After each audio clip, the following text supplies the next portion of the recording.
convinced this week's weather forecast is a joke. No way is it going to do that here this late in May.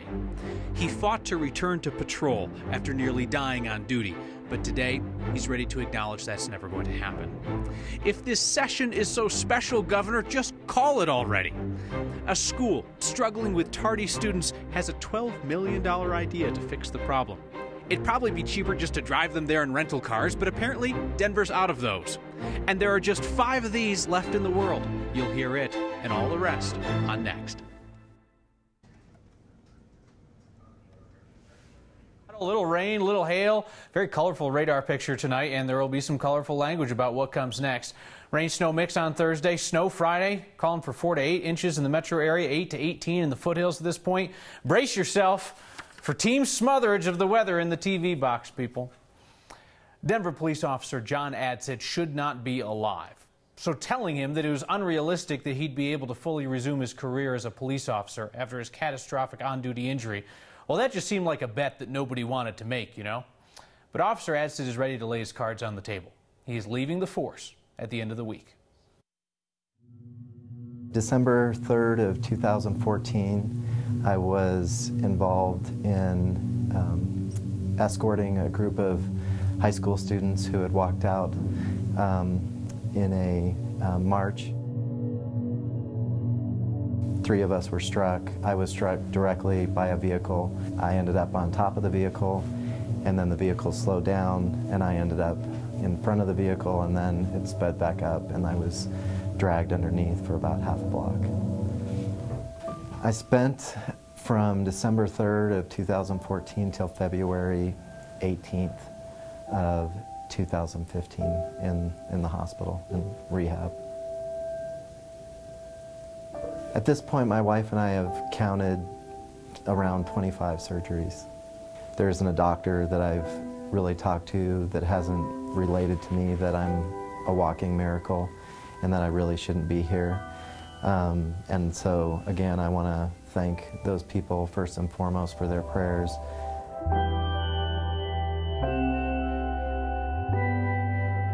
This is my last week being a sworn police officer. It really wasn't my decision, physically or mentally, to make. I loved the job that I had and worked for the department that I always wanted to work for.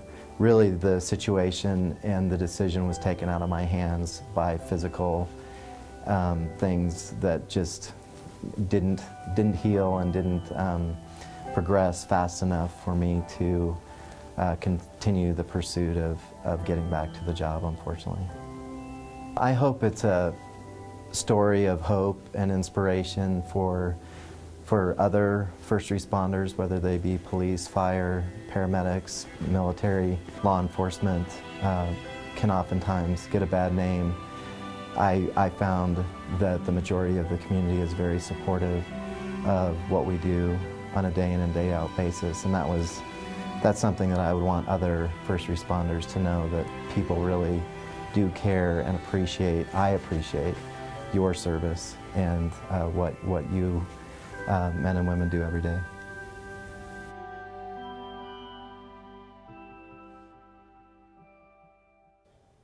Officer Adsit's last day on the force will be May 20th.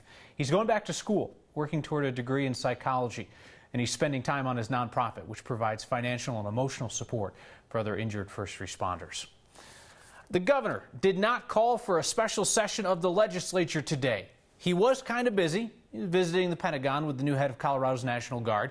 Perhaps the governor will be making his decision tomorrow on whether to give up and call it a legislative year or bring them all back and see if there's one more compromise in the tank. If you've ever wanted to see the Capitol in its natural, wild state, now's your time. The chambers are empty, the seats are covered, the clock calls out, hick-tock, hick-tock. The governor has until June 9th to decide if legislators will be called back for a special session. If the governor brings them back to work, he only gets to pick the start date and the topics to cover, likely transportation funding and saving the state's energy office. After that, it's entirely up to legislators. The House or Senate could decide to end their special session just seconds after it begins, you know? Aye, bye, gavel, done. Not all lawmakers are sticking around either, waiting to be called back. Democratic Representative Paul Rosenthal posted on Facebook that he stopped to visit his parents in San Francisco on his way to China. Republican Senate President Kevin Grantham's also been out of town, but just like the governor, he'll be back in his office tomorrow, in case, they get the phone call. We spoke with multiple Democrats and Republicans today who tell us the governor is not out pushing legislators to support a compromise on any of his key issues. No hard sell behind the scenes. Read into that what you will. Every school deals with student absences and tardiness.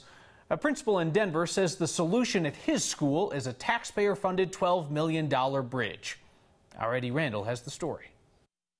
It's right there. You see the camera? Every parent knows how their kid gets to and from school. Yeah. Alicia Perez knows every day. That's Jacob, my son. She and her son Jacob Walk straight. Jacob. walk down 47th Avenue, then make a right onto York Street before stopping here at the train tracks. It's hard for the parents and then also the kids. It's a dangerous situation for them to be here with so many cars and to be waiting for the train. Waiting a long time. If the train is here, it's stuck for like 30 minutes or close to an hour. This has been a very sore subject for many years. Swansea Elementary Principal Gilberto Munoz has been here for the past 7 years. He says the train being on the track causes kids to miss out on a lot. Attendance and tardiness are a huge contributing factor to kids' achievement. If they're not here, they're not learning. In the past, kids have tried to even cross between cars while the train is stopped, which is incredibly dangerous because that train could move at any point without warning. You're risking yourself there, so it's a really dangerous situation. The bridge will cost $12 million, and CDOT has put up a few million of that. But the community is hoping taxpayers will fund the rest. And I know, it's expensive to build a bridge, but it would definitely benefit all of the families, us parents. We would feel safe, with that bridge. For Next, I'm Eddie Randall. Denver city leaders are still deciding whether that pedestrian bridge is going to be rolled into the bond program package that will be put before voters for approval in November. Chris Vanderveen's desk in the 9 Wants to Know office is fairly easy to find. It is the one that's piled high with medical paperwork. Chris said, "Show us your bills." And you did. Hundreds of examples of the sky-high and opaque cost of health care these days. And then there's this one exception. It is a medical bill sent in all the way from 1949. A woman emailed a copy to Chris after seeing his series. It is the bill for her own birth. She found the copy at her mom's house. $68.25. It included a week's stay at Shawano Municipal Hospital in Wisconsin. Adjusted for inflation in today's dollars, a little less than $700. Compare that to the average cost of a typical delivery now, $9,000. Forget about a week's stay. Just hope you don't end up in the drive-through lane.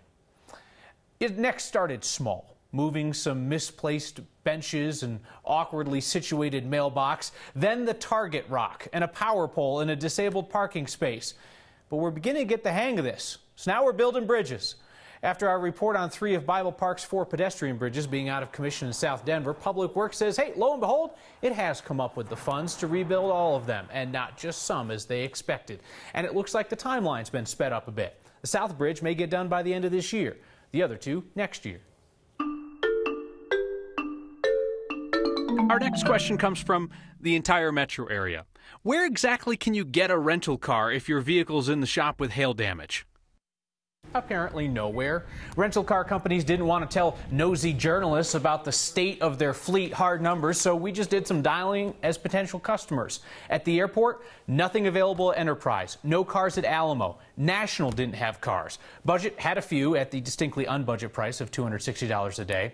The couple of cars left at Hertz started at $350 a day. Off airport in Stapleton, Avis had 1 vehicle left, a 12-passenger van, if you want to roll like that, and Enterprise offered us a spot on a waiting list that was 100 people deep. Another pressing question after last week's mammoth hailstorm and all the damage. how smashed of a windshield is too smashed of a windshield to just go trucking around town before you get it fixed? Judy wrote in, one of a few people who asked the same basic question. Can you find out how police are going to handle this mess? I don't see cars going down the road with the whole windshield cracked. I don't know how they can see to drive. Are the police going to give a warning to those people or ticket them? Well, we hit up Lakewood Police because the hail hit up Lakewood, and Judy, they say they try to have compassion. They know how bad the hail was last week, and Lakewood PD says most of its officers would start with a warning in most cases. But if windshield is so cracked the drivers can't see out of it safely, then you're talking tickets. Tickets for cracked windshield would be for obstructed view. And if your windshield is still shattered a few months from now, you're probably SOL.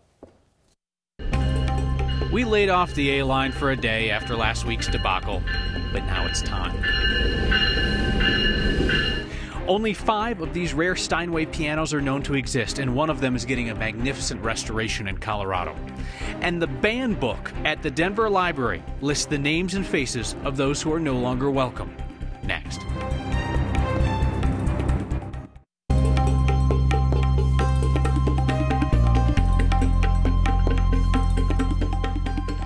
May in Colorado, a little something for everybody. I'm meteorologist Kathy Sabin. Today it was rain, thunder, lightning. Tomorrow it will be rain, thunder, lightning. It's Thursday, it gets a little interesting. Temperatures today in the low 70s, about what you'd expect this time of year, but the cold air is lingering to the north. Here's tonight's storm near Albuquerque. It'll be out of here tomorrow. It's the one up near Portland that's going to create kind of a mess around here, especially for Mom, who did any planting over the weekend. Tonight, all the heavy weather in terms of tornado and hail across the southern plains states. Here in Colorado, isolated severe cells, still a potential on the I-76 corridor. Around Denver, a little rain, thunder, and lightning. We want to prepare you for snow in the mountains. Winter weather and travel advisories go up tomorrow for up to about a foot of snow above 9,000 feet. For Denver, we have rain Thursday, possibly mixing with snow Thursday night into Friday. Temperatures in the 40s at the end of the week. Overnight lows in the 20s. So yes, plants that you put out on Mother's Day will be killed by this impending storm by week's end. You've been warned. 44 tonight with cloudy skies and rain. Tomorrow, very similar to today, partly sunny, a late day storm, upper 60s. The big changes come in Thursday and Friday. Things improve for us just in time for the weekend. Sunshine and 60s by Sunday afternoon. But tonight, watch out for this. Oh, I like that. There's a little dramatic pause at the end. Hey, we're hoping that the little train that can't can get back on a winning streak. So I shout to the heavens. Is the A-line working? Yes, it is. Train to the plane, trouble-free today. A-line schedules shift by a minute starting Monday. It's happening to a lot of RTD bus and light rail lines too, so just be aware. Next, looking out for you. Restorations are painstaking and nerve-wracking operations, even if the item that you're looking to return to its former glory isn't one of just 5 in existence. Our Mike Grady turns his lens on a piano technician in Denver who brought a 144-year-old rarity back to life. This piano was built in 1873. It's known as a Steinway Monitor Grand, and it's a very, very unique piano and extremely rare. This is a historic piano. It is one of 15 maybe in the world. We know where there's 5. There certainly isn't another piano in the United States, another Monitor Grand that is in this condition. That I can assure you. My name is Marshall Luke. I've been a piano technician in the Denver area for 45 years. We had the opportunity to do a restoration and for a customer who had had it in his family for 70 years. The piano, of course, has been completely refinished, but it now has a beautiful set of new ivory keys. The piano had a new soundboard, new bridges. The plate has been refinished, new cabriole legs, beautiful diamond tufted bench. What a piano. What a piano. I love to play it when it's done. I just love to play the piano when it's done. And you can hear how great of a piano it is, and all the hours you put into it are truly worth it. That's the prize.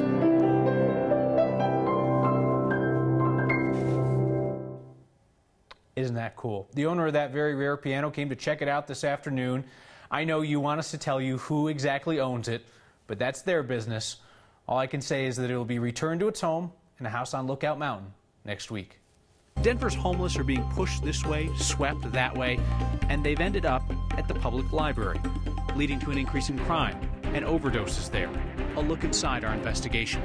And our crazy idea to add a live audience to Next. It turns out a few of you have expressed interest. Next.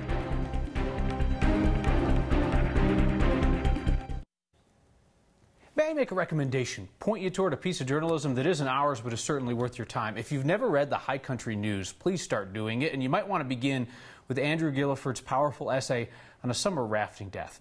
He's a professor at Fort Lewis College, and he was on a rafting trip where a woman died. His op-ed discusses that odd feeling of being grateful to be alive when someone close to you didn't make it. Ultimately, he wishes everyone safe passage if they're planning on rafting this summer once the rivers rise from snowmelt. Beautiful article is in the next section on 9news.com. The Denver Library. Viewers have been telling us the scene here is getting pretty bad with drug use, overdoses, and crime. So we decided to see for ourselves. For 3 days, I went undercover. During that time, I saw people shooting up heroin. I saw multiple drug deals outside and even inside the library next to areas for kids. And while our video may be alarming, the crime data surrounding this place is even more surprising. Jeremy Hohola from our 9 Wants to Know team has our reporting on this. These are issues at the library that we have talked about here on Next before, but this is our first deep dive. What surprised you the most? I think all of this stuff happening right out in the open, not only on the outside of the library, but on the inside of the library, and this is happening in areas where kids are walking through. So we've also talked about the fact that Denver moves its homeless population around, specifically people with behavioral problems or drug problems. So why did they end up at the library, do we figure? We get into what's been going on over the past year and a half, and what has been happening are these homeless sweeps, where the police department enforces the camping ban. We've seen it on the 16th Street Mall, we've seen it on Cherry Creek, we've seen it in the ballpark area, and now people are just moving to where there's shelter. Do you get any sense that the city is ready to move on the homeless population at the library? That is, to sweep them out of there to someplace else? No. The library is traditionally an open place for everyone. There's one employee there that told me, you know, we have the word public in our middle name. We're welcoming to everybody. They welcome everybody. In fact, the library actually goes out of their way to help the homeless population. They actually have 2 full-time social workers there at that location downtown helping people out. Kind of redefining what a library is. And lastly, no banned books, but there is a ban book. The only people that have access to it is security, and it's essentially like a Facebook of books or of pictures of people who have been caught doing some things in the library that they should not be doing. It has their photograph, it has what they did, and a description of the crime they committed. So we get into what that banned book contains. All right, Jeremy Hohola taking a deeper dive into the issues that we've known exist at the Denver Public Library for some time. We'll get into that tonight at 9 and 10 o'clock. We are back with a word about our live studio audience and your feedback on something I screwed up tonight. Next. Some of our favorite everyday people we've met through stories on Next stopped by recently. Reagan, the girl with the hail and the attitude. Allie, the woman who ran out in the storm to protect a goose and her eggs. And Roy, the memorable HOV driver from the 1997 video with the unforgettable hair. They all came in to join our live studio audience for Next last Friday. We had a good time hanging out, talking in between the segments. We are always on the lookout for interesting people who would like to come by and join us for a live show. You know how to reach us. And you're always watching our back, too. That's what I appreciate. Like Mike Bishop, who wrote in tonight to say that I mispronounced the name of the town in Wisconsin. It's Shawano, Wisconsin. And Cody, I think this is the Mike Bishop who brought us the beer cross-country, because he's the guy from Wisconsin, and he brought us the new Glarus beer that you can only buy in Wisconsin. It's got to be the same Mike Bishop. There's no way there's 2 Mike Bishops from Wisconsin. Thanks, Mike. Mike, you're a good guy. Next viewers, good people. Have you ever noticed that? Seriously, good people. We're thankful for every one of you, and we'll see you next time.